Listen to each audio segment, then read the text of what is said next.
Everybody here, just Ron here, about to do an unboxing of the Baglo grill light. Let's go open it up and see what's inside. All right, so once you get the batteries in, you hit the switch here on the side here. There's a switch on the top. Turn the lights off. There you go, and turn them on with the switch here. And what you're gonna do is you're gonna put these inside of your grill, on the side of your grill, and they'll be able to sit in your grill, and you can put it over your meat. You can angle them in a different direction too as well. So if you want to say your meat's over here in the corner here, you can angle them in the corner. Now you got a lot of space in the corner here. Or if you want to angle it down closer, you can do that. So you have two. You can do one side for like if you're grilling on this side, one on the other side. You know, you got a full range of area here so you can look at. So once again, LED lights, pretty cool pickup. I think they're pretty affordable. I'll put an Amazon link in the description, so if you want to purchase these yourself. Overall, pretty good thing.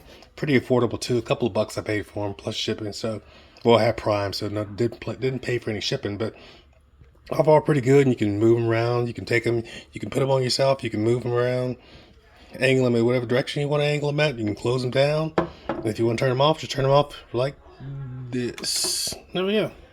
Once again, just Ron. Thanks for watching and thanks for all your support in the channel. Take care, everybody. See you around. Just Ron out. Like and subscribe.